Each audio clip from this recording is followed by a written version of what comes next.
भगवान के दो प्रकार के अवतार होते हैं, पूर्णावतार और अंशावतार। दशावतार, 24 अवतार, ये जितने अवतार बताए गए हैं इनमें अधिकतर ठाकुर जी के अंशावतार हैं। कौन से अवतार? अंशावतार का मतलब होता है ठाकुर जी स्वयं नहीं आए हैं, ठाकुर जी का अंश आया है वो ठाकुर जी का ही स्वरूप, पर परिपूर्ण ठाकुर जी नहीं आए हैं। पर भगवान श्री कृष्ण का रूप और भगवान श्री राम का जो अवतार है ये पूर्णावतार है। पूर्णावतार मतलब कोई अंश नहीं भेजा ठाकुर जी ने, स्वयं ठाकुर जी ही आए हैं कृष्ण रूप में और राम रूप में। भैया 108 लोग दंडवती करते हैं गिरिराज जी की, 108 दंडवती करते हैं वृंदावन की। मथुरा आने पर भी विश्राम घाट पर जाकर के कम से कम 108 बार तो दंडवत प्रणाम करो मथुरा नगरी को भी, क्योंकि यहां ठाकुर जी परिपूर्ण रूप में प्रकट हुए हैं।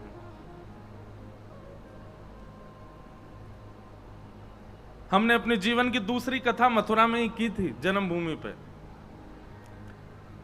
तब श्री जन्मभूमि, वैसे तो पिताजी की कथाओं में भी आना हुआ, तब भी दर्शन हुए।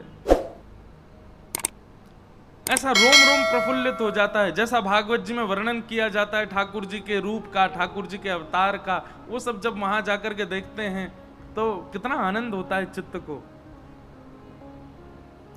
पूरे विश्व को अपने रूप पर, अपनी लीला पर, अपने माधुर्य पर, अपने ज्ञान पर आकर्षित करने वाले हमारे यह ब्रज में प्रकट भये, मथुरा में प्रकट भये ठाकुर जी। ऐसे ठाकुर जी की मंगलमयी कथा मथुरा नगरी में है रही है। हम आप सब लोग बड़े बड़भागी हैं। आज कथा क्रम बहुत ज्यादा है, इसलिए अब विलंब ना करते हुए कथा क्रम में प्रवेश करें और बड़े भाव से कथा श्रवण करेंगे। कल हमने विश्राम में थोड़ी कथा ने जल्दी जल्दी करी, महापुरुष आए सबके प्रवचनामृत के लिए, विषय बहुत सारा सूक्ष्म ही स्पर्श कर पाए। पर एक बात बहुत ध्यान देने की है, बहुत ध्यानपूर्वक सुनिएगा। हमारे जीवन में कलयुग प्रवेश करने के 5 ही तरीके हैं। कलयुग का प्रभाव, कलयुग का दुष्प्रभाव हमारे ऊपर 5 कारणों से ही होता है। बहुत ध्यानपूर्वक सुनिए, 6वां कोई कारण नहीं है, 7वां कोई कारण नहीं है, केवल 5 कारण। अगर 5 कारणों को ध्यानपूर्वक सुन लिया जाए, ध्यानपूर्वक उन पर थोड़ा सा रिस्ट्रिक्शन लगा दिए जाए, तो कलयुग का प्रभाव नहीं होगा हमारे ऊपर। देखो एक बात तो स्पष्ट है कि प्रभाव से आप पूर्ण रूपेण नहीं बच सकते, पर थोड़ा तो प्रयास करें बचने का। अब बहुत बारिश पड़ती है तो आप छतरी लेकर के जाते हो कि भाई पानी से हम बचे रहें, लेकिन पूरे नहीं बचते, फिर भी कहीं ना कहीं से तो गीले हो ही जाते हो ना। ऐसे ही हम कलयुग में जन्मे हैं तो कलयुग के दुष्प्रभाव से हम पूर्ण रूप में नहीं बच सकते, पर थोड़ा प्रयास तो करें बचने का। तो 5 बातें। द्यूतम पानम स्त्रियः सूना यत्रा धर्मश्चतुर्विधः पुनश्च याचमानाय जात रूप मदात प्रभो। इन 5 चीजों पर आप जितना हो सके आज की कथा सुनने के बाद, अब तक यदि इन 5 में आपका भ्रमण रहा है तो कोई बात नहीं, पर आज से न प्रयास करो कि इन 5 से बचो। सबसे पहला द्यूतम, जुआ। बुरा नहीं मानिएगा यहां जितने भी लोग बैठे हैं, पर हमको जब ये बात पता चलती है ना कि भैया हमारे ब्रजवासी भाई बंधु भी दीपावली के अवसर पे और महाराज फिर सट्टा खेलें, आपस में एक दूसरे से मिलेंगे और फिर वहां पे बैठ करके और फिर खेलें। खेल में कोई बुराई नहीं है, लेकिन पैसा मत लगाओ भैया।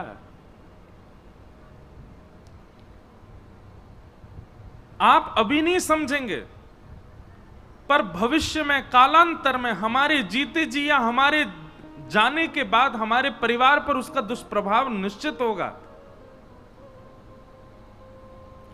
कोई अन्यत्र बात नहीं है, पर बालकों का थोड़ा बुद्धि विवेक से शून्य होना, नेत्रों का ना होना, हाथ या पांव का थोड़ा सा विचित्र होना जन्म के समय पर, या फिर जीवन में कोई ऐसी घटना घट जाना कि भाई कुछ गलत नहीं किया, फिर भी हमने कितने परिवार देखे, सब कुछ बहुत अच्छा था, पर एक रात्रि में ही ऐसा कुछ हुआ कि सब खत्म। जब आप लक्ष्मी का दुरुपयोग करते हैं तो पंचदेव रुष्ट हो जाते हैं आपसे। आज गणेश जी का मंगल दिवस है, आप सब लोगों को श्री गणपति भगवान के मंगल उत्सव की बधाई हो। हमारे यह कथा को कितनों बड़भाग है, जन्माष्टमी के समय पर प्रारंभ भई, जन्माष्टमी कोई उत्सव चल रहा है, गणेश चतुर्थी मध्य में आई और राधाष्टमी विश्राम में आवेगी, सारी मंगल तिथि आई हैं। तो जब व्यक्ति लक्ष्मी का दुरुपयोग करता है तो लक्ष्मी की उपासना पंचदेव करते हैं, जिसमें सूर्य भी आते हैं, गणपति भी आते हैं, देवी भी आती हैं, रुद्र भी आते हैं, नारायण भी आते हैं। ये पांचों देव आपसे नाराज हो जाते हैं, और जैसे ही पंचदेव रुष्ट होते हैं, शारीरिक, मानसिक, बौद्धिक, व्यवहारिक सारी पीड़ाएं हमारे जीवन में एक साथ आक्रमण करती हैं। इसलिए भैया लक्ष्मी का दुरुपयोग मत करो, और सट्टा तो बिल्कुल नहीं खेलना है। लक्ष्मी को दांव पर तो कभी भी नहीं लगाना है। यदि आज तक लगाया था तो अभी कान पकड़ करके आज से ही बंद कीजिए। ये आप किसी की पत्नी को दांव पर लगा दोगे, पति छोड़ेगा आपको? भगवान की पत्नी है लक्ष्मी, इसलिए द्यूतम कभी नहीं करना है। और लक्ष्मी से ऐसी वस्तु कभी नहीं खरीदनी है जो दूषित हो।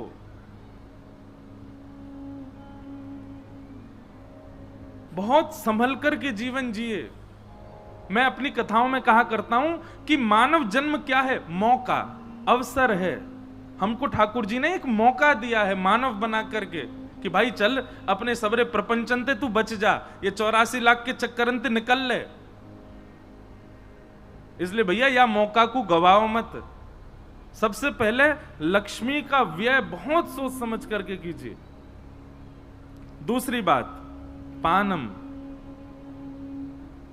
हमारा देह देवालय है। जैसे कृष्ण जन्मभूमि मंदिर है, राम जन्मभूमि मंदिर है, राधा रमण मंदिर है, बांके बिहारी मंदिर है, ये हम सब भी चलते फिरते मंदिर हैं। हम सबके चित्त में ठाकुर जी विराज रहे हैं। जैसे उन मंदिरों को पवित्र रखा जाता है, ऐसे तन रूपी मंदिर को भी पवित्र रखिए। उसमें दूषित पदार्थ सेवन मत कीजिए, और विशेष रूप से मांस और मदिरा। आज तक किए थे तो ठीक है, उसका प्रायश्चित कीजिए, आज के बाद मत कीजिएगा। बहुत ध्यानपूर्वक सुनो। यह दूसरा स्थान है कलयुग के प्रभाव पड़ने का। पहला स्थान लक्ष्मी का दुरुपयोग, दूसरा स्थान जिह्वा पर असद वस्तुओं का सेवन, और तीसरा स्थान पर स्त्री पर पुरुष संग। आपने अग्नि की साक्षी लेकर के किसी का वर्ण किया है। एक बात कहें, जप में जितनी सामर्थ्य है, यज्ञ में जितनी सामर्थ्य है, तप में जितनी सामर्थ्य है, योग में जितनी सामर्थ्य है, उससे कई गुना ज्यादा सामर्थ्य है एक पातिव्रत और एक पत्नी व्रत में। एक वर्ष का नियम ले लो। क्या? हम जप आदि कम करेंगे, हम यज्ञ कम करेंगे, हम अनुष्ठान कम करेंगे, हम मंदिर भी कम जाएंगे, हम पाठ भी कम करेंगे, लेकिन एक वर्ष के लिए ऐसा नियम बना लो। वैसे तो जीवन को नियम होना चाहिए भैया, कितने बुरे दिन आ गए, एक वर्ष को लेना पड़ रहा हमें। एक वर्ष तक करके देखो, क्या पतिव्रता, पति के प्रति पूर्ण भाव, पति के अन्यत्र कोई दिख जाए, चाहे कितनों महाराज सुंदर हो, कितनों योग्य हो, कितनों गुणवान हो, वह के प्रति कोई भावना ऐसी नहीं। ऐसे ही पति पत्नी के प्रति एक वर्ष केवल इस नियम का पालन करके एक वर्ष में आप अनुभव कीजिएगा, आप जो बोलेंगे वो हो जाएगा। पतिव्रता नारी और पातिव्रत धर्म का पालन करने वाली पत्नी, अरे कहां तक कहें, इनमें इतनी सामर्थ्य आ जाती है कि अगर सूर्य को कह दें कि आज प्रकाशित मत होना तो बादल आ जाएंगे, प्रकाश नहीं होगा। जप तप नियम साधन अनुष्ठान योग बल ये सब एक तरफ, और पातिव्रत और पत्नी व्रत ये एक तरफ। ये तीसरा कारण है कलयुग के प्रवेश करने का। इसलिए इस व्रत को धारण करो। क्षमा कीजिएगा, यदि पातिव्रत और पत्नी व्रत में आप श्रेष्ठ नहीं है तो आपकी एकादशी भी विफल है, आपके सोमवार भी विफल हैं, आपके सारे व्रत एक प्रकार से विफल हो जाएंगे यदि इस व्रत में आप निपुण नहीं हो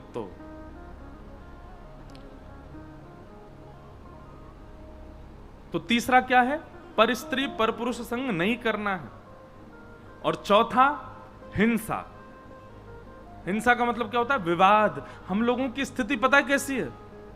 अभी यहां कथा चल रही है, आप सब लोग ध्यान पूर्वक सुन रहे हो, लेकिन अभी भगवान ना करे पीछे के दो लोग आपस में थोड़े झगड़ने लग जाएं, आप 2 मिनट में वहीं पर इकट्ठे हो जाओगे।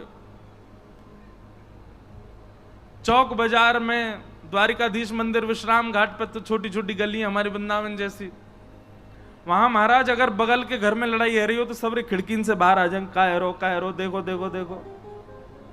और नीचे कोई कीर्तन करते हुए जा रहा होगा तो नहीं देखेंगे। हमारा स्वभाव बन गया है कि हमको विवाद में रुचि आती है।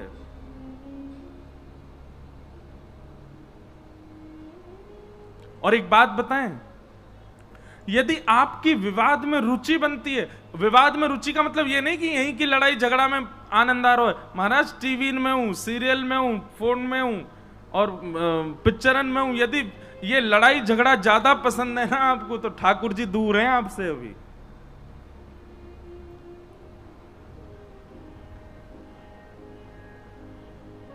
हिंसा से न बचो।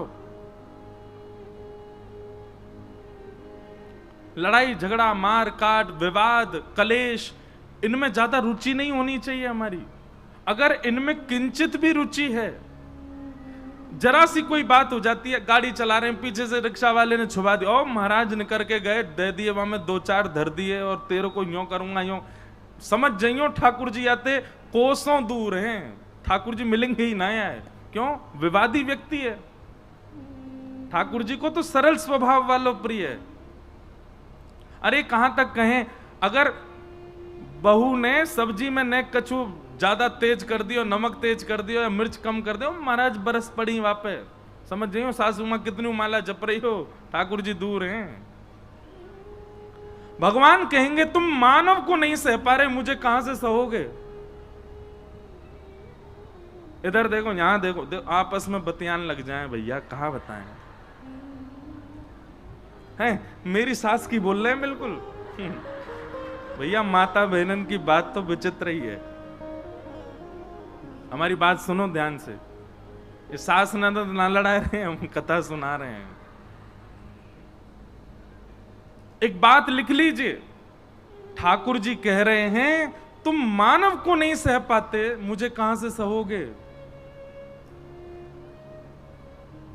और भगवान सहाने की सीमाएं पार कर देते हैं। मानव तो फिर भी थोड़ा आप पे रहम करेगा, पर ठाकुर जी तो उस स्थिति में पहुंच जाएंगे कि सह ही नहीं पाओगे। आज देखो बिल्कुल बादल रह गए कारे कारे, अभी तो ऐसा लग रहा 7-8 बज गए का। अगर मूसलाधार बारिश हो जाए, उठ के मत जाइयो, और जाओगे कहां? भीग जाओगे। यहीं बैठे रहेंगे, ठीक है?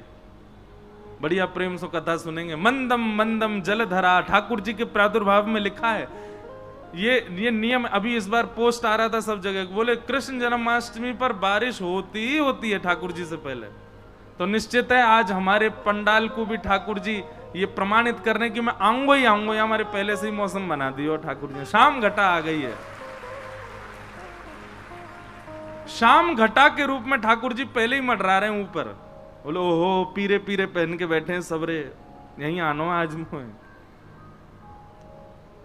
तो विवाद से बचिए। वैष्णव का स्वरूप है, वो विवाद नहीं करेगा, वो विवाद से दूर रहेगा।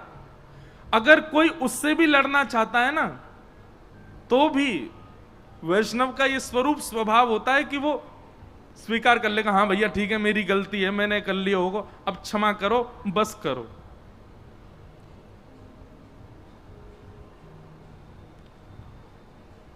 तो द्यूतम पानम स्त्रिय सूना, ये हुए 4 बात। अब 5वीं बात क्या है? देखो, एक स्वरूप स्वभाव बनाओ अपना। घर में कभी कभी कलेश हो जाते हैं, कभी लड़ाई होती है, कभी कोई नहीं मानता, कुछ ऐसी बात होती है, तो आप प्रयास करो कि अगर सामने वाला अग्नि बना है तो आप जल बनो। सामने वाला अग्नि बना है तो आप जल बन करके उसको बुझाओ, उसको शांत करो। भले ही आपकी गलती नहीं है, फिर भी क्षमा मांगो। कैसे, ये हमारा स्वभाव होना चाहिए। कैसे भी विवाद शांत हो, चाहे हमको झुकना पड़ जाए, चाहे हमको स्वीकार करना पड़ जाए अपने अपराध, हाँ भाई मैंने किया ऐसा, अब लेकिन शांत हो जाओ। ऐसा स्वभाव ये वैष्णव का होता है। लेकिन सामने वाला गुस्सा करे और तुमको, तू है जा तो दारी के मैं बताऊंगा, मैं हूं तो ते ना बोलूंगा, तू ऐसे कह रहा हो मैं हूं ऐसा करूंगा, नहीं बोल रहे, 4 दिन है गए देखे ही नहीं रहे, ऐसा नहीं। ये वैष्णव का स्वरूप नहीं है, ये भजनानंदी का स्वरूप नहीं है, ये भगवत भक्त का स्वरूप नहीं है। हाँ, कभी जब भी प्रेम भाव में नोक झोंक है जाए, थोड़ा ना एक आनंद हो, वो अलग बात है। पर किसी से ऐसे आप रूठ करके बैठे या उदास हो गए या लड़ लिए कि महाराज जब वर्षों है गए देखे ही नहीं रहे वहां की तरफ, ये स्वभाव वैष्णव का नहीं है। द्यूतम पानम स्त्रिय सूना यत्रा धर्मस चतुर्विध। और फिर 5वां स्थान पुनः मांगने पर कलयुग को क्या दिया? बिना मेहनत के कमाया गया धन। हम लोगों की प्रवृत्ति जैसे जैसे कलयुग आगे बढ़ता जा रहा, हमारी प्रवृत्ति होती जा रही है बैठ के कमाने की, कुछ करना ना पड़े और यहीं बैठे बैठे मिल जाए। और आजकल ये बहुत मात्रा में बढ़ने लगा है। व्यक्ति सोचता है मैं कुछ ना करूं, मुझे यहीं पे मिल जाए। अब आप लोगों ने भी सुने होंगे, मैं भी सुनता हूं, जैसे कभी कोई ब्याह के लिए आते हैं तो उनका आपस में चर्चा होती है लड़का लड़की के लिए, तो कहेंगे लड़का क्या करता? बोले अरे कुछ नहीं, घर बैठे बैठे कमाता है। बोले क्या कमाता है? बोले इतनी प्रॉपर्टी, इतनी दुकान है, वहीं से 6-7 लाख रुपया महीना आता है, घर बैठे बैठे पैसा आता है। ये गलत है। श्रीमद् भागवत जी मना कर रही है, मैं नहीं कर रहा हूं भैया, मेरे काजे तुम 20 लाख कमाओ बैठे बैठे। लेकिन भागवत जी मना कर रही है कि नहीं, परिश्रम करके कमाओ, श्रम करो, श्रम करके 1-1 रुपया कमाओ, तभी वह धन आपको और आपकी आगामी पीढ़ी के बुद्धि के विवेक को बरकरार रखेगा, नहीं तो वो नष्ट कर देगा। अरे लक्ष्मी मंथन से प्रकट होती हैं। समुद्र मंथन में 14 रत्न आए थे, उनमें से एक रत्न है लक्ष्मी। इतनी मेहनत की देवताओं ने, तब जाकर के लक्ष्मी प्रकट हुई। उतनी परिश्रम से हमको प्राप्त करनी चाहिए, बिना परिश्रम के लक्ष्मी की प्राप्ति नहीं। तो भैया ये 5 जगह हैं, इनसे बचो। पहला, लक्ष्मी का असद प्रयोग। दूसरा, जिह्वा पर असद वस्तु का सेवन नहीं। तीसरा, पर स्त्री पर पुरुष के प्रति कोई दृष्टि भाव नहीं। चौथा, हिंसा और कलेशों से बचना है। और 5वां, बिना मेहनत के धन नहीं कमाना है। इन 5 चीजों में आप निपुण हो गए तो ये समझ लीजिए कि कलयुग की वर्षा में आप छतरी लेकर के चल रहे हो। छींटा तो पड़ेंगे थोड़े बहुत, लेकिन गीले नहीं होंगे। ये 5 स्थान परीक्षित जी ने कलयुग को प्रदान किए। फिर आगे उनको शमीक ऋषि के यहां गए तो वहां उनको श्राप लगा। ये सब हमने बात कल सुनी। परीक्षित को 7 दिन में मरने का श्राप लगा। परीक्षित जी इस बात से व्यथित नहीं हुए। बंधुओं, जीवन में जैसी परिस्थिति आवे, अब कई लोग यहां कहेंगे कि आपको क्या पता परिस्थिति कितनी हद तक बिगड़ जाती है। हमको सब पता है। दुनिया भर में घूमते हैं, घर घर देखते हैं, सब जगह की स्थितियां पता हैं। बहुत भयावह स्थितियां आती है लोगों के जीवन में। पर भगवान कृष्ण जैसी स्थिति तो नहीं आई होगी कि जेल में ही जन्म है रोए। कृष्ण जैसी स्थिति तो नहीं आई होगी कि 11 वर्ष 56 दिन जिनको मैया कह के गए उन्हीं को ही छोड़ करके 11 वर्ष बाद दूसरी मैया के पास जाना पड़ा, और दूसरी मैया भी वास्तविक मैया आकर के चैन से मथुरा में बैठे ही थे। तो सांदीपनी गुरुकुल से पढ़ करके लौट के आए तो शिशुपाल यहां पर काल यवन ने चढ़ाई कर दी मथुरा पर, जरासंध ने चढ़ाई कर दी, रण छोड़ करके भागे, द्वारिका पहुंचे। द्वारिका पहुंचने के बाद में विवाह आदि से संपन्न होकर बैठे ही थे कि महाभारत के युद्ध का प्रस्ताव आ गया, तो फिर लौट करके आए। ठाकुर जी ने तो पूरे जीवन संघर्ष ही देखा अपने जीवन में, प्रभु श्री राम ने तो संघर्ष ही देखा। ये संसार, ये पृथ्वी, यहां का नियम है, संघर्ष सबको देखना पड़ता है, बिना संघर्ष के कोई नहीं आता। कभी कभी हमको ऐसा लगता है कि कोई व्यक्ति बिना संघर्ष के देखो बड़ी ऊंची स्थिति में पहुंच गया, अरे वो पूर्व जन्म में करके आया है, वो पूर्व जन्म के संघर्ष का फल खा रहा है। जैसे ध्रुव जी महाराज के प्रसंग में आता है, 5 महीना में ठाकुर जी मिल गए, तो संतों ने ऑब्जेक्शन किया, बोले हमको 1000 वर्ष हो गए, 100 वर्ष हो गए, 500 वर्ष हो गए, हमको ठाकुर जी नहीं मिल रहे, ध्रुव जी को 5 महीना में मिल गए। तब भगवान ने बताया, बोले ध्रुव ने कितने जन्म गवा दिए, तपस्या कर करके अपने शरीर का त्याग कर दिया, केवल 5 महीने का भजन रह गया था, वही पूर्ण करने वो ध्रुव बन के आया, और 5 महीना में ठाकुर जी मिल गए। हमें हमारे जीवन में विशेष रूप की उपलब्धियां जो प्राप्त होती हैं वो संघर्ष से ही मिलती हैं। या तो इस जन्म में करना पड़ेगा या फिर पूर्व जन्म में करके आए होंगे, सबको करना पड़ता है, उससे कभी व्यथित मत होइए।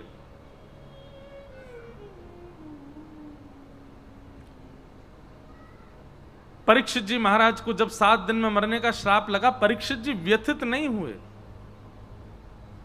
और ये एक वैष्णव का स्वभाव है, एक भक्त का स्वभाव है, वो हर चीज में क्या देखेगा, पॉजिटिविटी।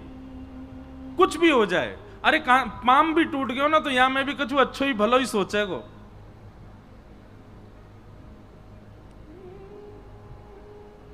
जब आपके साथ घटना घटती है तब आपको लगता है हे राम हे नाथ आपने ऐसा क्यों किया, पर कुछ महीने बाद, कुछ वर्ष बाद लगता है अगर वो घटना ना घटी होती तो आज जो हमें मिला वो नहीं मिलता।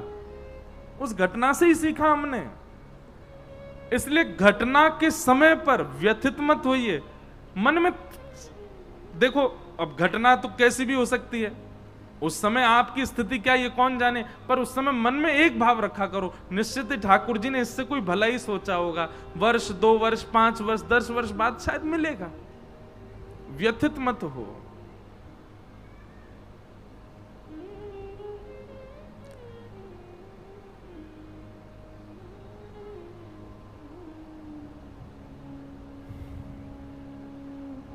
परीक्षित जी को मरने का जब श्राप लगा और ये बात जब उन्होंने सुनी, व्यथित नहीं हुए, उसमें सोचने लगे और सोचते सोचते अपनी पत्नी से बोले, देवी मेरे को कितना सुंदर आशीर्वाद मिला है। बोले आशीर्वाद नहीं, श्राप मिला है 7 दिन में मरने का। बोले ये श्राप नहीं है, ये तो आशीर्वाद है।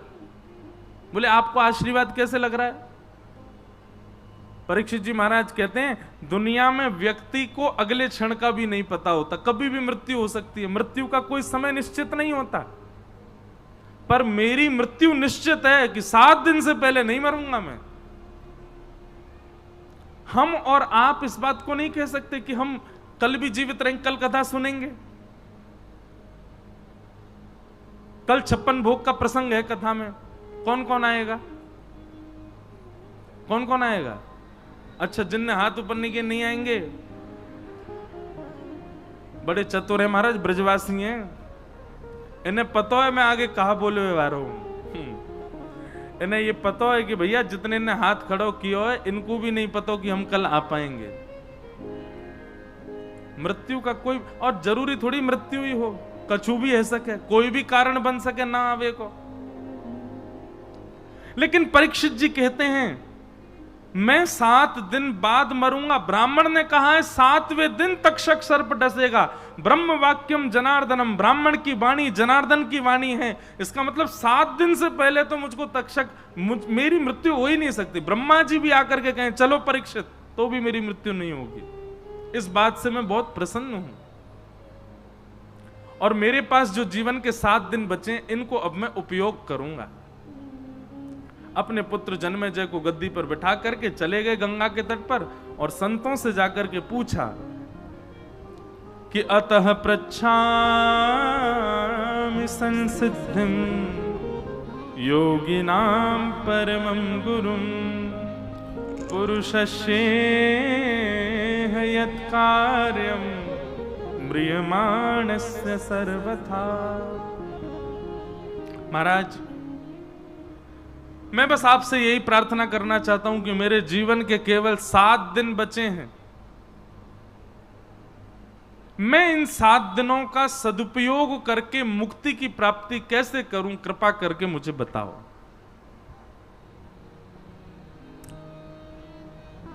यह प्रश्न किसने किया? परीक्षित ने श्री सुखदेव जी के चरणों में प्रश्न किया है। मेरे जीवन के केवल 7 दिन बचे हैं नाथ, अब मुझे बताओ मैं क्या करूं। और यहां से अब द्वितीय स्कंद प्रारंभ होता है। श्री सुखदेव जी महाराज बोलना प्रारंभ करते हैं। बोलो श्री सुखदेव जी महाराज की जय। किमरियानेशते प्रश्न क्रतो लोकहितं आत्मवेद सम्मतः पुंसां श्रोतव्यादिषु यप्परः। बहुत ध्यान पूर्वक सुनिएगा। एक एक विषय, एक एक शब्द बहुत महत्वपूर्ण है आज का। सुखदेव जी कहते हैं परीक्षित, तुमने प्रश्न किया 7 दिन में मरने वाले की मुक्ति का उपाय बताओ।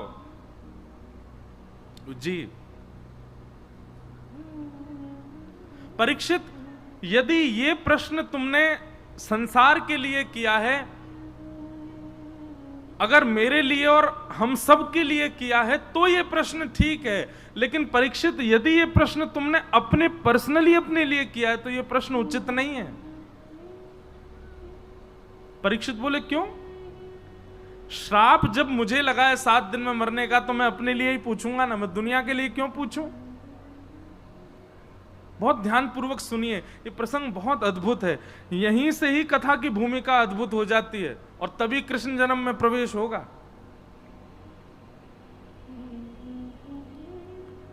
परीक्षित जी कहते हैं जब मरने का श्राप मुझे लगा है तो मैं दुनिया के लिए क्यों पूछूं, अपने काज पूछूंगा। सुखदेव जी महाराज कहते हैं परीक्षित,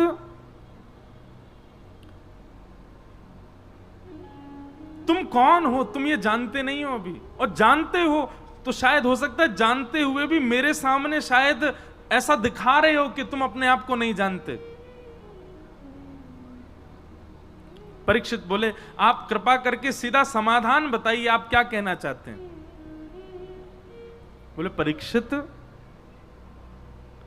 तुम वो बालक हो जिसको गर्भ में मारने के लिए अश्वत्थामा ने ब्रह्मास्त्र छोड़ा था, और तुम्हारी रक्षा के लिए स्वयं भगवान अपनी गदा लेकर के तुम्हारी मातृगर्भ में प्रवेश कर गए। और भागवत जी में वर्णन है, अभी तक हम भी कथा में कहते आए कि भगवान ने केवल रक्षा की और रक्षा करके बाहर आ गए, पर नहीं, श्रीमद् भागवत जी में वर्णन है कि जब भगवान ने उत्तरा के गर्भ में प्रवेश किया तब से लेकर के जब तक परीक्षित का जन्म नहीं हुआ, भगवान उत्तरा के गर्भ में ही रहे, भीतर अपने गदा लेकर के, अपने चक्र लेकर के भीतर ही खड़े रहे कि कोई आपदा इस पे आ ना जाए।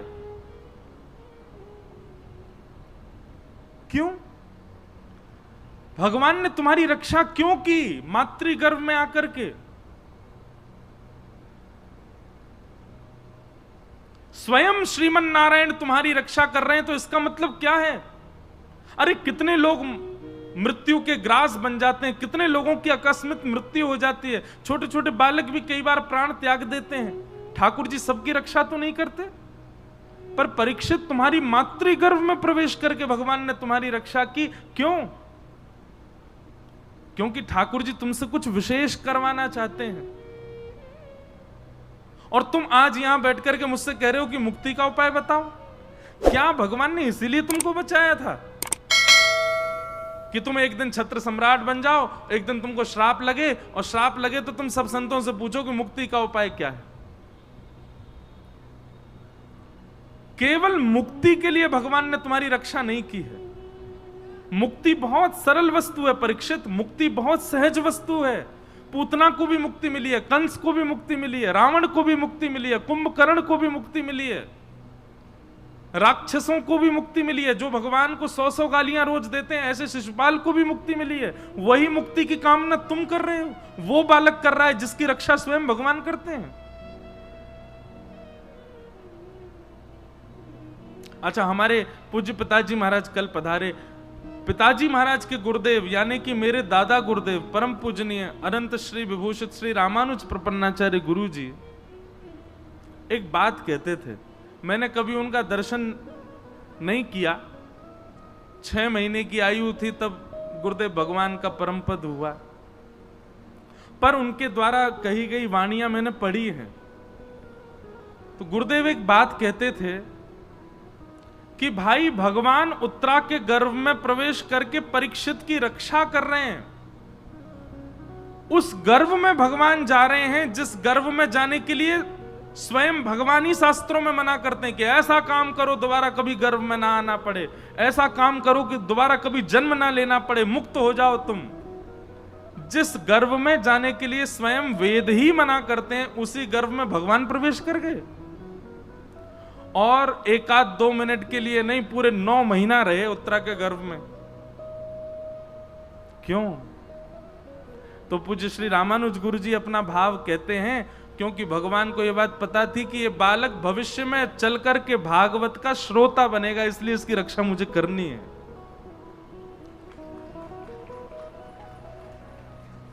यह सामान्य बात नहीं है। गुरु जी क्या लिखते हैं आगे?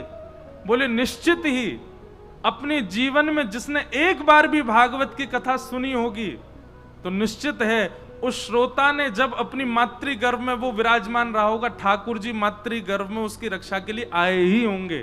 क्योंकि हम सब परीक्षित हैं, हम सब कथा सुन रहे हैं, हम सब की भी ठाकुर जी ने गर्भ में निश्चित रक्षा करी होगी। ऐसा गुरुदेव भगवान कहते हैं। एक प्रकार से हम आप सब लोगों को भी मुक्ति की कामना नहीं करनी। हम सब कथा सुन रहे हैं तो इसका मतलब हम सब भी परीक्षित हैं, हम सब की भी रक्षा ठाकुर जी ने करी है।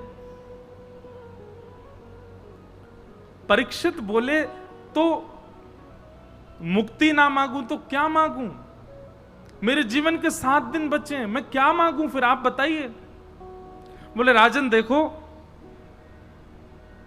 मुक्ति प्राप्त करने के लिए 7 दिन, 7 वर्ष, 7 महीने की आवश्यकता नहीं है। अरे 7 मिनट भी जरूरी नहीं है, 7 सेकंड भी जरूरी नहीं है। मुक्ति एक क्षण में मिलती है, एक क्षण में।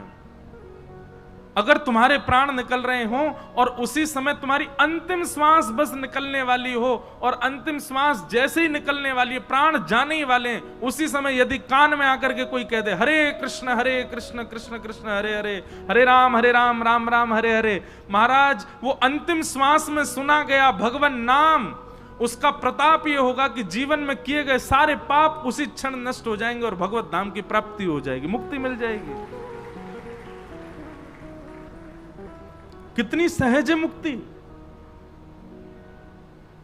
पर जन्म जन्म मुनि यतन कराही, अंतराम कही आवत नाही। ये लेकिन संसार की विडंबना है। आप जीवन में कितने भी पाप कर लो, अंतिम क्षण में प्राण त्यागने से पहले अगर भगवान का नाम बोल दिया मुख से, हरि भी यदि बोल दिया, कृष्ण बोल दिया, गोपाल बोल दिया, तो आपके सारे पाप माफ कर दिए जाएंगे, वैकुंठ मिलेगा। लेकिन ये संसार का नियम है कि व्यक्ति को अंतिम समय सब याद आते हैं, भगवान याद नहीं आते। अब ये तो तभी पता चले जब अंतिम समय आएगा, अभी तो पढ़ी हुई बातें हैं। पर पढ़ी हुई बातें ये कोई सामान्य किताब से पढ़ी हुई बातें नहीं, शास्त्रों की बातें। अंत में भगवान नाम याद नहीं आएगा, बल्कि शास्त्रों में तो ऐसा लिखा है कि अगर कोई व्यक्ति अपनी बिल्कुल परिपूर्ण मृत्यु प्राप्त कर रहा हो, मतलब कोई हादसे में नहीं, कोई बीमारी हारी से नहीं, पूरा जीवन जी करके जा रहा हो, ऐसा व्यक्ति सोचे कि हाँ भाई अब तो इतने वर्ष के हो गए, अब हम प्राण त्यागेंगे तो भगवान नाम बोलेंगे मुख से, तो भगवान ऐसी लीला करते हैं, कंठे घुरघुरायते, अंतिम समय में उसके गले से आवाज है, गुर्र गुर्र गुर्र गुर्र आवाज होती है, भगवान नाम नहीं बोल पाता।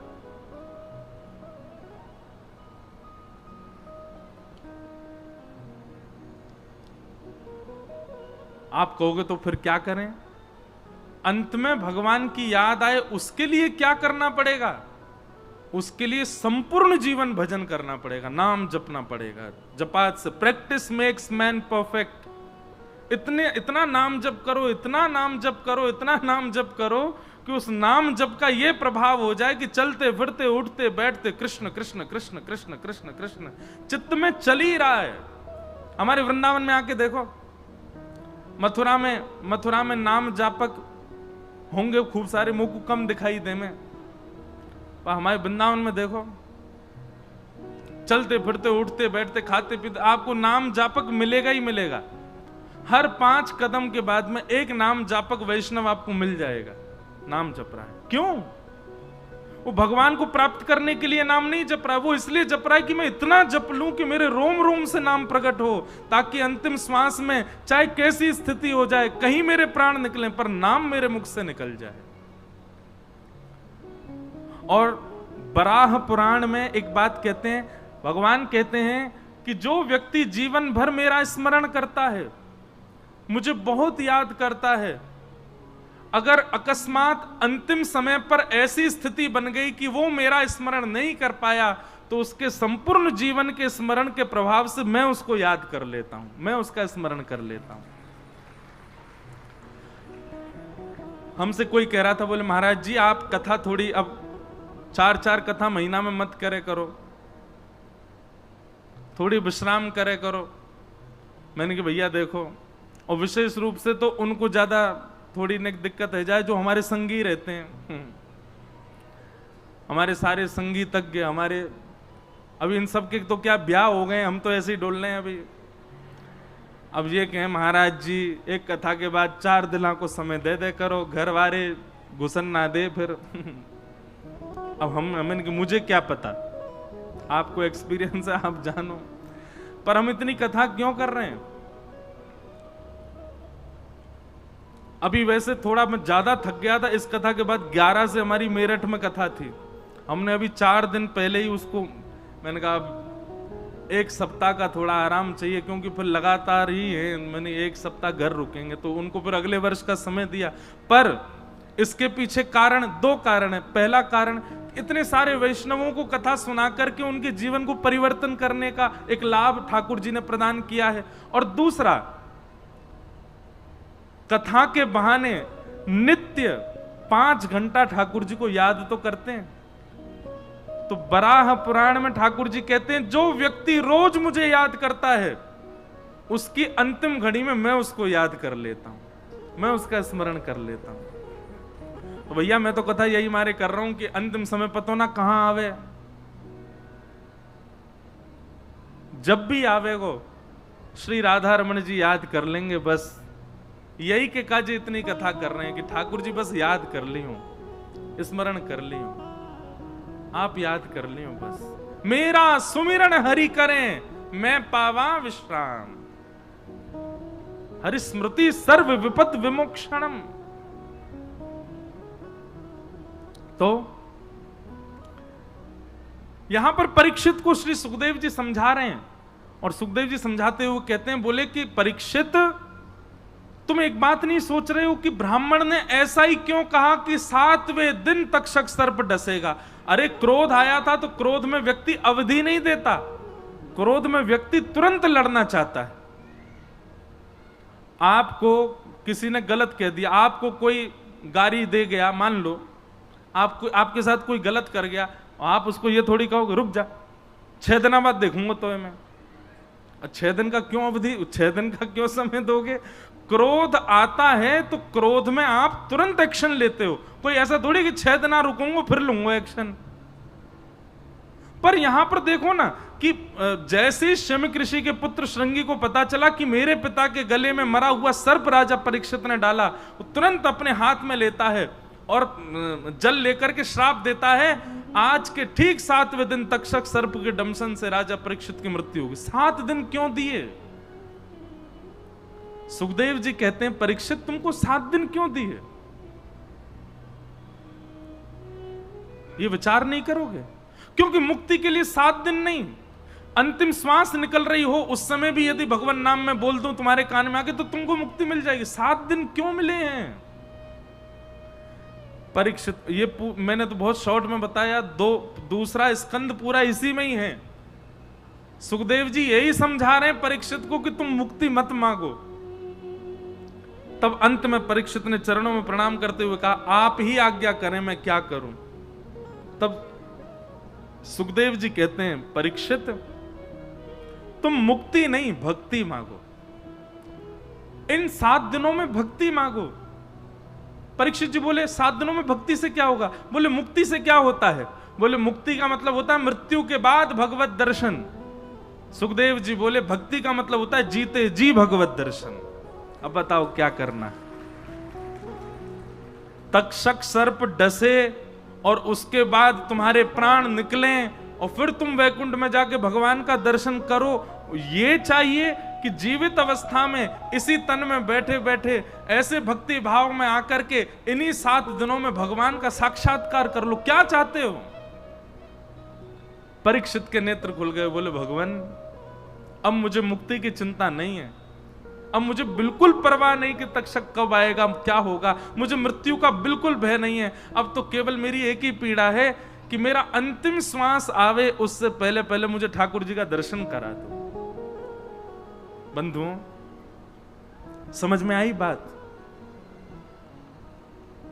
हम आप सब लोगों की यही चाहे कि हमें भी जितने दिन जिए उतने दिन खुश रहें और जब मर जाएं तो मुक्ति मिल जाए। नहीं,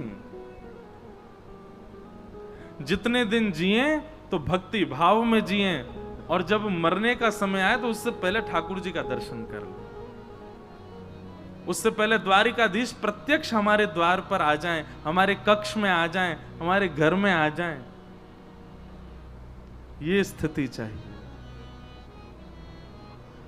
उसके लिए भागवत की कथा है। और ये वरदान, ये संकल्प आपका भागवत जी पूरी कर सकती हैं और कोई पूरा नहीं कर पाएगा।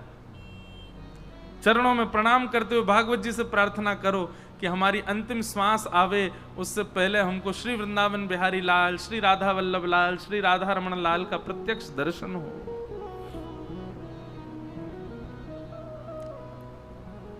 परीक्षित जी ने चरणों में प्रणाम करते हुए कहा नहीं चाहिए मुझे मुक्ति, अब तो आप मुझे भक्ति का मार्ग बताओ, मुझे भागवत धर्म सुनाओ नाथ। और चरणों में प्रणाम करते हुए वंदन किया कि अब आप आगे का मार्ग प्रशस्त कीजिए। तब से सुखदेव जी महाराज अब यहां से कथा सुनाना प्रारंभ करते हैं। बोलो वृंदावन बिहारी लाल की जय। सुखदेव जी महाराज ने पहले तो सृष्टि का प्रसंग सुनाया, ये दुनिया कैसे बनाई भगवान ने, क्यों बनाई, क्या हुआ, ये सारे प्रसंग बहुत विस्तार से सुनाए गए। सबसे पहले पृथ्वी पर उद्भिद आए। उद्भिद किसे कहते हैं? जमीन फाड़ के पैदा होने वाले पेड़ पौधे वृक्ष आदि, इन सबको बनाया। इसके बाद में फिर स्वेदज बनाए, जरायुज बनाए, अंडज बनाए। इस प्रकार करते करते 84 लाख में एक कम इतनी योनियां ब्रह्मा जी ने बना दी। लेकिन ब्रह्मा जी के मन को संतुष्टि नहीं हुई। अरे इस पृथ्वी को संचालित करने के लिए, सृष्टि चलाने के लिए, भगवत प्राप्ति के लिए एक ऐसी वस्तु मुझे बनानी है जो भजन भी करे, कर्म भी करे। तब ब्रह्मा जी ने अंतिम कृति के रूप में मानव को बनाया। और जैसे ही मानव बनाया ब्रह्मा जी प्रसन्न हो गए। भगवान ने प्रसन्न होकर के मानव को बुद्धि प्रदान की, जो और किसी को नहीं दी, केवल मानव को प्रदान की। सबसे पहले ब्रह्मा जी ने सनक सनंदन सनातन सनत कुमारों को बनाया, ये भगवान के प्रथम अवतार। उसके बाद 10 मानस पुत्र हुए, महादेव ललाट से उत्पन्न हुए। ब्रह्मा जी ने मन में विचार किया कि अब सृष्टि का कार्य आगे होना चाहिए, तब उन्होंने अपने देह से स्वयंभू मनु और शत्रुपा, सबसे पहले मानव, जिनको हम कहेंगे आदि मानव, आदि का मतलब होता प्रथम मानव। हम लोगों को स्कूल में पढ़ाया गया कि हमारे पूर्वज कौन थे? बंदर। आदि मानव कौन थे? बंदर। पर ऐसा नहीं, भागवत जी की साइंस अलग है। भागवत जी कहती हैं सबसे पहले मानव पृथ्वी पर आने वाले थे स्वयंभू मनु, और उनकी पत्नी है शत्रुपा। स्वयंभू मनु और शत्रुपा के अब देखो यहीं से ही चालू होगा, सब कथाएं इन्हीं के वंश में ही आगे चलते चलते चलते फिर यहीं पे ठाकुर जी आएंगे। ऐसा कहते हैं अगर कोई अपना गोत्र भूल जाए तो स्वयंभू मनु का नाम लेकर के वो अनुष्ठान कर सकता है, क्योंकि स्वयंभू मनु सबके पूर्वज हैं, हम सबके पूर्वज हैं। स्वयंभू मनु शत्रुपा की 3 बेटी हुई और 2 बेटा हुए। इनकी 3 बेटियों के नाम हैं आकुति, देवहूति और प्रसूति। अब जो यहां प्रसंग आ रहा है वो है देवहूति का। देवहूति महारानी, बहुत ध्यानपूर्वक सुनिएगा। देवहूति जिनके पुत्र हुए भगवान कपिल।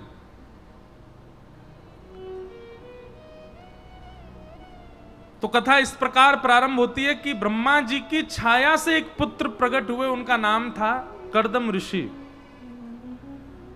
और कर्दम ऋषि ने 1000 वर्ष तक तपस्या की। बहुत सावधानी से सुनो। और 1000 वर्ष बाद जब भगवान प्रकट हो गए, प्रकट होकर के बोले वरदान मांगो, क्या चाहिए ऋषिवर?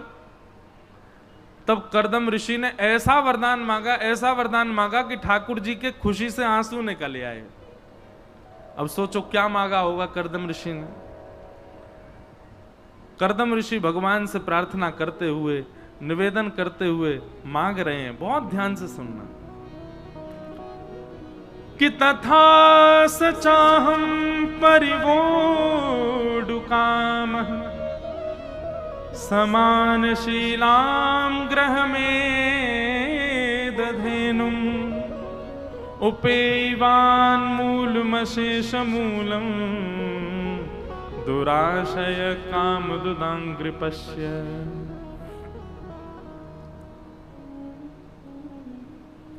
बहुत ध्यानपूर्वक सुनो। भगवान जैसे प्रकट हुए, कर्दम ऋषि कहते हैं भगवान 1000 वर्ष तक तपस्या की, मेरे मन चाहा वरदान मुझको प्रदान करो। भगवान बोले मांगो, क्या चाहिए? तब कर्दम ऋषि कहते हैं, बोले नाथ, गैया जैसी भोरी, सुंदर सुशील गुणवान, और मैं जितना आपसे प्रेम करता हूं मुझसे कई गुना ज्यादा आपसे प्रेम करने वाली एक कन्या से मेरा ब्याह करा दो। 1000 वर्ष की तपस्या से ये मांगा कर्दम ऋषि ने। भैया, योग्य पति और योग्य पत्नी की प्राप्ति के लिए भी तप करना पड़ता है। हम तो ऐसे ही हाथ पे हाथ धरे और चाह रहे हैं कि हम पे ठाकुर जी कृपा कर दें। कि तथा सचाहम परिवोडुकाम समान शीलाम ग्रह में दधेनुम उपेवान मूलमशेष मूलम दुराशय काम दुदांग्रिपश्य। हम तो आजकल के युवाओं को कहते हैं ये वाला श्लोक याद कर लो। और सुनो, सारे युवा नहीं, जिनको रूपवान पति पत्नी चाहिए, जिनको धनवान पति पत्नी चाहिए, जिनको और संसारी योग्यताओं से युक्त पति पत्नी चाहिए, वो इस श्लोक को याद मत करना। जिनको वैष्णव पति या वैष्णव पत्नी चाहिए वो इस श्लोक को याद कर लो।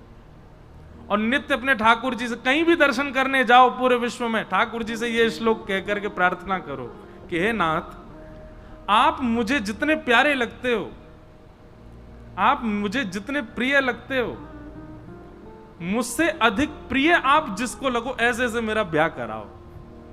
यही वरदान मांगा है श्री करदम ऋषि ने यहां पर। आहा, करदम ऋषि की बात सुनकर के महाराज सब लोग इधर देखो, यहां देखो, यहां देखो, इधर उधर देखा आपने तो आपको अपने बगल वाले की सौगंध है। लो अब देखो। अरे कभी कभी सोचा करो, जब व्यास जी बेचारे आपको देख के कथा सुना रहे हैं, बिना पानी पिए कथा कर रहे हैं, कम से कम ध्यान पूर्वक सुनो, बिल्कुल सावधानी से बैठो।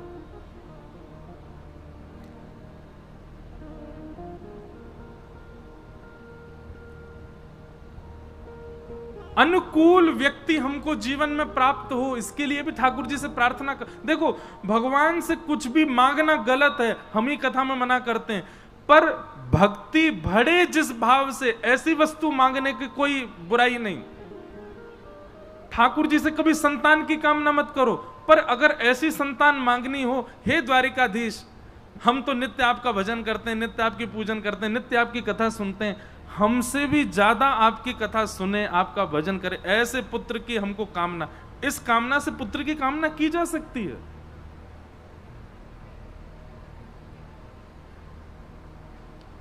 लगी वर्षा, इधर देखो सब। बोलो वृंदावन बिहारी लाल की जय।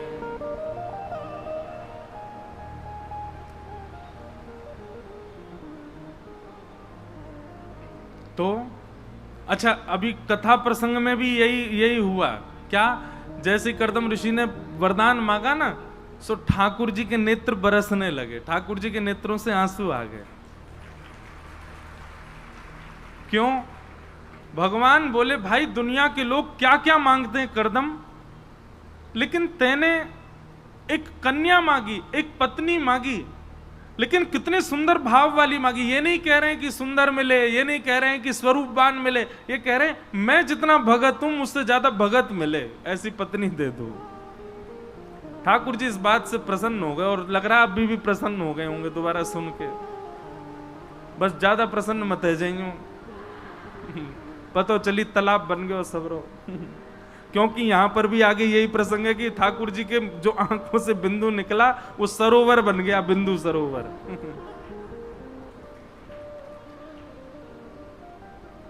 तो भैया, अनुकूल जीवन साथी मिले, ऐसी कामना ठाकुर जी से किया करो। और हमारा ये प्रवचन कदापि उन लोगों के लिए नहीं है जिनको ठाकुर जी से कोई मतलब नहीं है, क्योंकि वे लोग तो अपनी वाइफ्स मैच कर ही लेते हैं सब जगह। आजकल पता आपको, आप सबको पता ही है, मैं तो बस मंच से बोल रहा हूं, सब जानते हैं। आजकल बहुत विचित्र हो गया माहौल।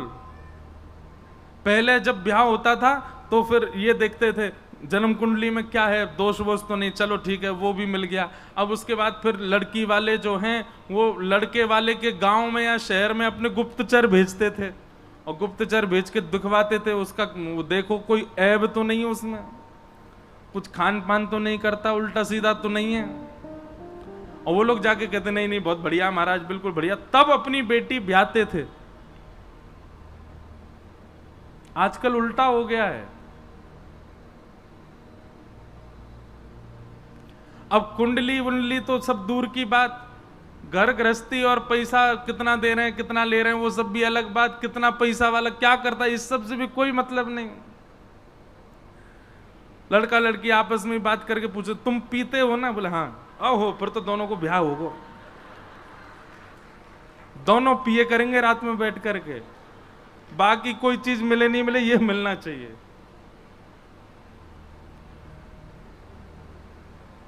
लड़का कह रहा है कि बोले पीते भी हैं और धुआं भी करते हैं, हवन भी करते हैं। ओहो, फिर तो तुमसे ही 7 फेरे लेने हैं, दोनों काम करते हो भाई।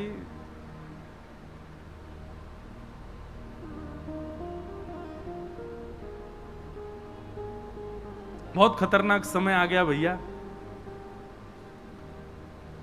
पहले शुद्ध विचार देख करके ब्याह किया जाता था, अब व्यसन देख के ब्याह करते हैं कि व्यसनी है तो मैं ब्याह करूं, नहीं तो नहीं। कई घर के बालक तो ब्याह ही नहीं कर रहे, बोले कि उसी से कराओ। क्यों?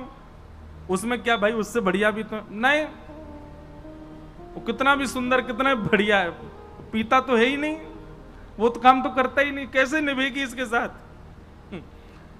बहुत विचित्र हो गया माहौल। अभी सोचो, अभी तो घोर कलयुग आया नहीं है, तब क्या होगा? और विचित्र हो जाएगा। भैया हम फिर कह रहे हैं, ये मानव शरीर ठाकुर जी ने बहुत कृपा करके दिया है, और ब्रज में दिया है तो ये समझ लो कृपा लुटा करके दिया है। इस शरीर से ऐसा कुछ भी मत करो जिससे आपको भविष्य में चल करके बहुत ग्लानि हो कि हमने तन पाया लेकिन इसका कोई उपयोग नहीं किया।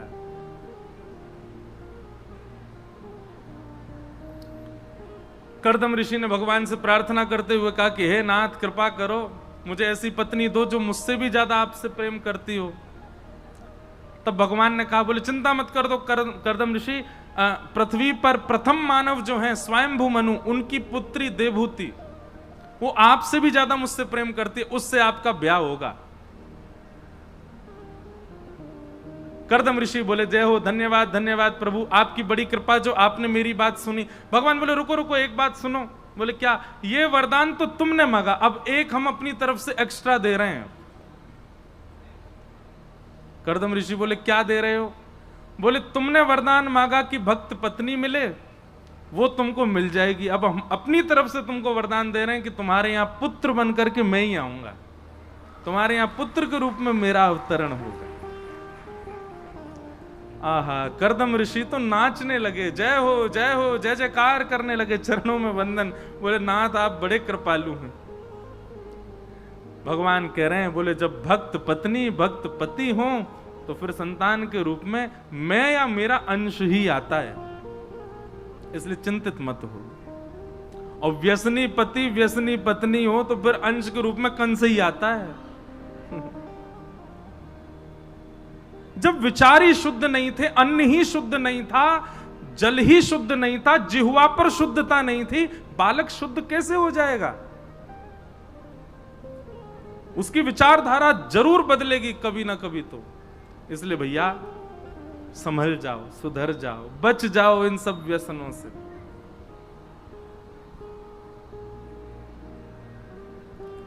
कर्दम ऋषि ने वरदान मांग करके कहा कि मेरी ब्याह हो। भगवान, अच्छा फिर जाते जाते कर्दम ऋषि बोले, अच्छा भगवान आपने बता तो दिया मेरा ब्याह उससे होगा, होगा कब?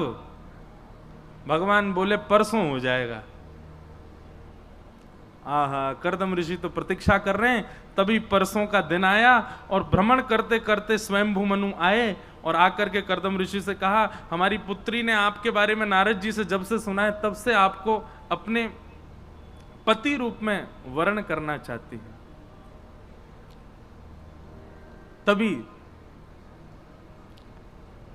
कर्दम ऋषि के साथ में देवहूति माता का विवाह हुआ। विवाह के उपरांत कर्दम ऋषि तपस्या में चले गए। 60 वर्ष बाद तपस्या खुली, तब देखा तो देवहूति तो वृद्ध हो गई। देवहूति मैया को कहा कि तुमने पूरा जीवन मेरे लिए समर्पित कर दिया। तब लेकर के गए बिंदु सरोवर में स्नान करा करके और कहा अब भ्रमण पर चलें। तब भ्रमण पर गए, लौट करके आए तो 9 कन्याओं ने जन्म लिया पहले, और 9 कन्याओं के उपरांत 9 कन्याओं के पश्चात कर्दम ऋषि और देवहूति के यहां पर 10वीं संतान के रूप में भगवान कपिल पधारे। बोलो कपिल भगवान की जय। और इसमें भी बीच में बहुत सारे भाव आते हैं कि जब 9 कन्याएं हुई तो 9 कन्याओं के बाद में 9 का ब्याह करके कर्दम ऋषि वन में जाने लगे। बोले अब मैं तपस्या करूंगा। तब देवहूति माता ने उनसे कहा कि आप वन में चले गए, बेटियां अपने घर चली गई, मैं कहां जाऊं? एक पुत्र होता तो उसी के सहारे रह लेती। तब कर्दम ऋषि ने स्मरण किया भगवान का, बोले भगवान आपने वचन दिया था, पूरा कब करोगे? भगवान बोले अब बस पूरा ही करना है। बोले 9 कन्याएं आई, पहले आप ही आ जाते। भगवान बोले 9 कन्या नहीं, 9 भक्ति हैं। श्रवणम कीर्तनम विष्णु स्मरणम पाद सेवनम अर्चनम वंदनम दास्यम सख्य आत्मनिवेदनम। 9 भक्ति पहले आती हैं, उसके बाद ठाकुर जी आते हैं।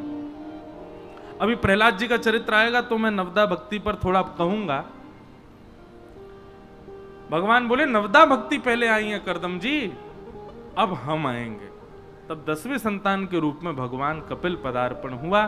भगवान कपिल को प्रणाम करके कर्दम ऋषि तो वन में चले गए। अब देवभूति माता ने जैसे देखा कि मेरे पुत्र कपिल भगवान ही है, तो यहां देवभूति माता ने अपनी कुछ जिज्ञासाएं रखी हैं। उन्हीं जिज्ञासाओं को पूर्ति में कपिल भगवान ने उनको उपदेश किया। इसी को ही सांख्य शास्त्र कहते हैं, इसी को ही दर्शन शास्त्र कहते हैं। बड़े बड़े यूनिवर्सिटीज में लोग पीएचडी करते हैं इसी विषय पर।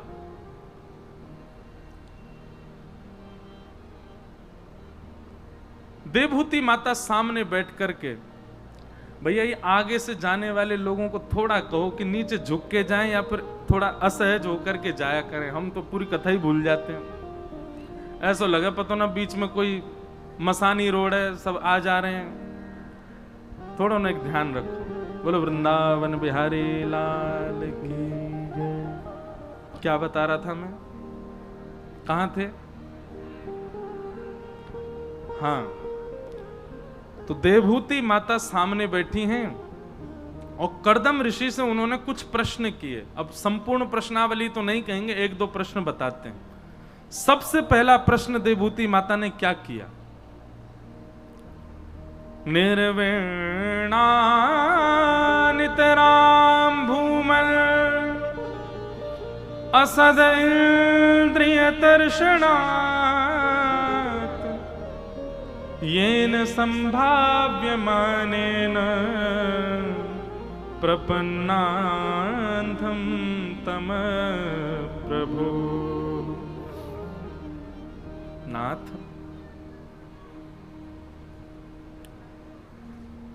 देवभूति माता प्रश्न कर रही हैं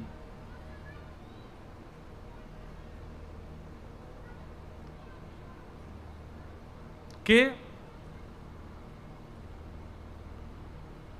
हम अपनी इंद्रियों की इच्छाएं पूरी करते करते करते करते अब हार चुके हैं, पर नाथ ये इंद्रियां कभी तृप्त ही नहीं होती। कितनी इंद्रियां होती हैं मानव शरीर में बताइए? 10। कितनी इंद्रियां होती हैं? 5 ज्ञानेंद्रिय और 5 कर्म इंद्रिय। ज्ञानेंद्रिय उनको कहते हैं जिनसे आपको कुछ पता चलता है। आज आप सबने पीले वस्त्र पहने, ये मुझे कौन बता रहा है? पहली ज्ञानेंद्रिय आंख। स्वर बहुत सुंदर है, कान से पता चलता, कथा बड़ी बढ़िया हो रही है, कान से पता। दूसरी ज्ञानेंद्रिय। एसी की हवा ठंडी है, कैसे पता चला? त्वचा। तीसरी ज्ञानेंद्रिय। प्रसाद बहुत बढ़िया बना है, जीव। चौथी ज्ञानेंद्रिय। पुष्प की सुगंधी बहुत मधुर है, कहां है? मोगरा। किसने बताया? नासिका। 5वीं ज्ञानेंद्रिय। ऐसे ही 5 कर्मेंद्रियां हैं, हाथ, पैर, मुख और 2 उपस्थ गुप्त इंद्रिय। ये 10 इंद्रियां हैं हमारी। और हमारा काम पता है क्या है? हम सुबह उठने से ही इन 10 की इच्छा पूरी करते हैं। हाथों को जो स्पर्श करना वो कराएं, कानों को जो सुनना वो सुनाते, नेत्रों को जो देखना दिखाते, जीव को जो चाहिए वो खिला। इनमें सबसे खतरनाक कौन है? लूली बाई। एक भी हड्डी नहीं है इसके। सबसे खतरनाक है। श्रीमद् भागवत में स्वयं भगवान कहते हैं, आप अपनी सारी इंद्रियों को यदि जीतना चाहते हो तो एक को जीत लो। जितम सर्वम जिते रसे। आपने यदि अपनी रसना को जीत लिया, जीव को जीत लिया, तो धीरे धीरे आप अपनी समस्त इंद्रियों को जीत लोगे। और जिस व्यक्ति ने अपनी रसना को नहीं जीता, जीव खतरनाक कर रखी है महाराज। जीव को जो चाहिए सो चाहिए, ऐसी जिसकी स्थिति है, तो भैया वो व्यक्ति बहुत खतरनाक है। उसकी सारी इंद्रियां बड़ी खतरनाक होंगी। जीव खतरनाक है तो सब इंद्रियां, और जीव यदि वश में है तो सारी इंद्रियां वश में है। तो ये 10 इंद्रियां हैं। हमारा काम क्या है? हम सुबह से इन इंद्रियों की सेवा में लगते हैं और पूरा जीवन भी केवल इन इंद्रियों की इच्छा पूर्ति में ही निकाल देते हैं। आप बताइए, मानव कर्म किसके लिए कर रहा है? पत्नी तो बहाना है, बच्चे तो बहाना है, परिवार तो बहाना है, केवल अपनी इंद्रिय सुख के लिए। और मान लीजिए पत्नी बच्चों के लिए भी कर रहा है, तो पत्नी बच्चों की भी इंद्रियों को पोषित करने के लिए। इंद्रियों को पोषित करना गलत नहीं, पर यहां पर देवहूति माता कह रही कब तक? एक समय तो होगा ना नाथ कि बस इसके बाद हमारी इंद्रियां शांत हो जाएंगी। नहीं, चलते ही जा रहे हैं, करते ही जा रहे हैं, फिर भी हमारी इंद्रियां शांति नहीं हो रही। जीव को रसगुल्ला खिलाओ, रबड़ी खिलाओ, गुलाब जामुन खिलाओ, कचौड़ी खिलाओ, मथुरा की बेड़ई खिलाओ, सब्जी खिलाओ, लेकिन जीव कभी तो फुल स्टॉप लगाए कि भाई अब मुझे कुछ नहीं चाहिए, अब मुझे सामान्य से सामान्य पवाओ, ठाकुर जी की प्रसादी होनी चाहिए बस। नहीं, इतनी पापिनी है ये कि कई बार इसके स्वाद के लिए व्यक्ति मांस तक खाता। कई बार क्या, आज सबसे ज्यादा खाते। आप विदेश जाओ कभी दुर्भाग्य से, तो आपको हवाई जहाज में, अगर आप नॉन वेजिटेरियन हो तो आपको बताने की जरूरत नहीं है कि आप नॉन वेजिटेरियन हो, वहां नॉनवेज मिल ही जाएगा। लेकिन वेजिटेरियन हो तो आपको पहले ही बताना पड़ेगा कि आप वेजिटेरियन हो, आप मांस नहीं खाते।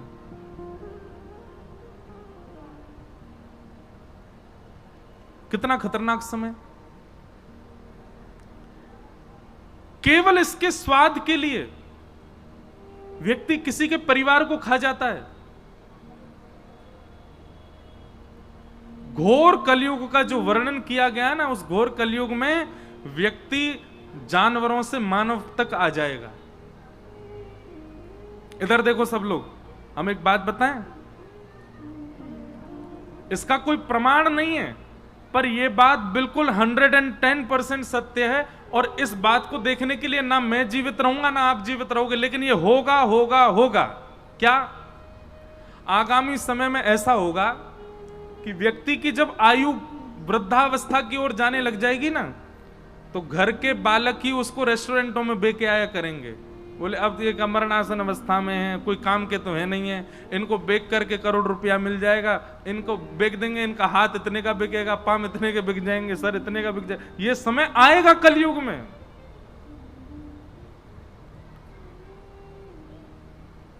जिस प्रकार आज जानवर अपनी जान बचा के भागते मानव से, आगामी समय में मानव भी भागा करेगा। कहीं मुझे बेक ना आवे, कोई खा जाएंगे सब लोग मुझे मिल करके। ऐसा खतरनाक कलयुग आने वाला है। हम आप सब लोग तो बहुत बहुत सही समय पर निपट लेंगे यहां से। हमारे आगामी पीढ़ी, उसकी बाद की पीढ़ी बहुत खतरनाक होने वाली है। तो देवहूति माता पूछ रही है कि नाथ, इन इंद्रियों की ठौर क्या है? इन इंद्रियों को कैसे शांत किया जाए? इन इंद्रियों को कैसे अपने वश में किया जाए? इसका कोई उपाय बताइए। ये इंद्रियां मानती नहीं है, रोज इनकी इच्छा प्रकट होती है। तब भगवान उत्तर देते हुए कहते हैं, बहुत ध्यान से सुनना। चेत खलवस्य बंधाय रतं वा पुंसि मुक्तये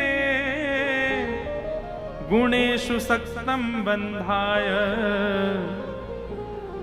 रतं वा पुंसि मुक्तये।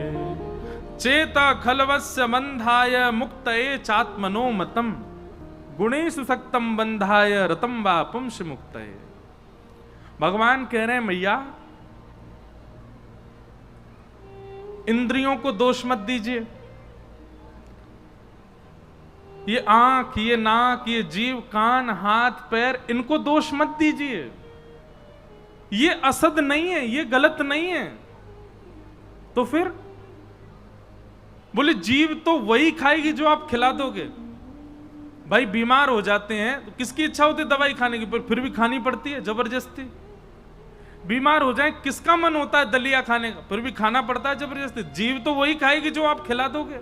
जीभ मना नहीं कर सकती। आंख वही देखेंगे जो आप दिखाना चाहते हो, कान वही सुनेंगे जो सुनाना चाहते हो, हाथ वही करेंगे जो करवाओगे, पैर वहीं जाएंगे जो जहां ले जाओगे। इसलिए मैया इन इंद्रियों को मत कोसो, ये इंद्रियां गलत नहीं है, पर इन इंद्रियों को इच्छा पूर्ति का आज्ञा करने वाला कोई और व्यक्ति है। कौन? मन, चित्त। मैया वो मन खराब है, इंद्रियां खराब नहीं है। अरे इन्हीं भुजाओं से करताल बजाकर के मीराबाई ने मेरी प्राप्ति की, इन्हीं चरणों से प्रदक्षिणा करते हुए कुम्भनदास जी ने मेरे दर्शन किए, इसी वाणी से गा गा करके सूरदास ने मुझे रिझाया है, इन्हीं हाथों से लिख करके मानस जी की रचना गोस्वामी तुलसीदास करते हैं। ये इंद्रियां असद कैसे हो सकती हैं? ये तो भगवत प्राप्ति का कारण है। असद इंद्रियां नहीं है, असद मन है।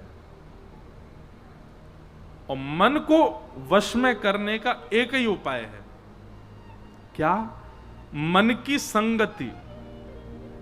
मन कैसे लोगों के संग रहता है, कैसे लोगों के संग बैठता है, कैसे लोगों को सुनता है, कैसे लोगों का आचरण देखता है, मन जैसी संगति में रहेगा मन वैसा होता चला जाएगा। इसलिए मैया इंद्रियों को सुधारना है तो मन को सुधारो, और मन को सुधारना है तो अपनी संगति वातावरण सुधारो। गोस्वामी तुलसीदास जी महाराज, श्री सूरदास जी महाराज क्या कहते हैं? तजोरे मन हरि विमुखन को संग, जाके संग कुमति उपजत है, पड़त भजन में भंग। तजोरे मन हरि विमुखन को संग। हमारे पूज्य श्री बरसाने वाले विनोद बिहारी दास बाबा गाते हैं, हे मुझे दुनिया से नहीं कोई काम, ओ मुझे दुनिया से नहीं कोई काम। अच्छा एक बात बताओ, हमारे बरसाने वाले विनोद बाबा के दर्शन कौन कौन ने किया? हाथ ऊपर करो। अरे भैया ऐसा मत करो। अब इस कथा के बाद एक काम और करो, लॉयंस क्लब वाले सबरे सुनो, और मथुरावासी जितने बैठे हैं, राधा वल्लभ जी, राधा रमन जी, बिहारी जी खूब दर्शन कर लिए, बरसाने, नंदगाम, गोवर्धन खूब है आए। अब जरूरत ना है बार बार जावे की। अब तो भैया हमारे या धाम में, हमारे तीर्थ में, हमारे ब्रजमंडल में जितने संत हैं उनके दर्शन करो, उनके यहां जा जा करके प्रणाम करो। आपको सत्य बता रहे हैं, आप ब्रज के संतन के दर्शन करना शुरू कर दो, ठाकुर जी घर आके दर्शन दे जाएंगे। और ये बात हम ऐसे नहीं बोल रहे हैं, सत्य बोल रहे हैं। हमारे विनोद बाबा कहते हैं, मुझे दुनिया से नहीं कोई काम, मुझे दुनिया से नहीं कोई काम, मैं तो रटूं राधा राधा नाम,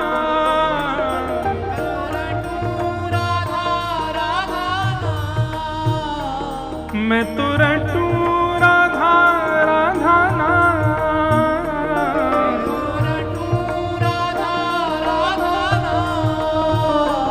मेरे मन में विराज श्याम दीवानी, मेरे मन में विराज श्याम दीवानी, मेरे मन में विराज श्याम दीवानी, मेरे मन में विराज श्याम दीवानी। भुजा उठा के गाओ, जहां विराजे राधा रानी,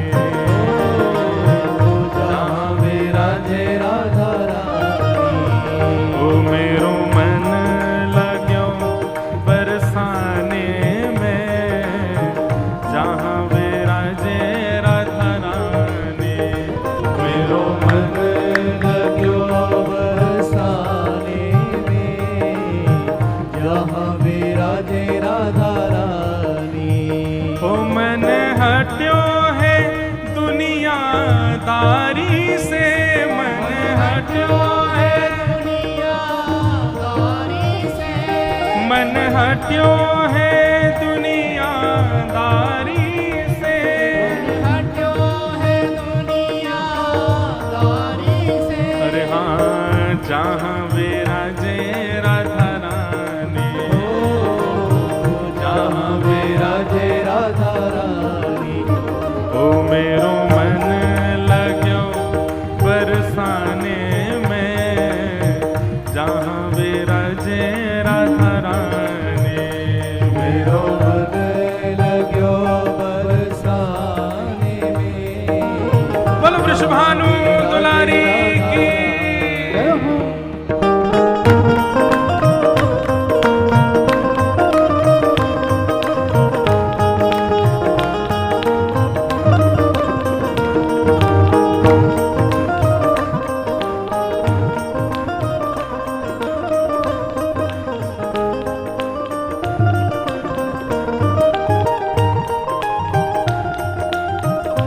शब्द सुन करके गाना। क्या कह रहे हैं बाबा?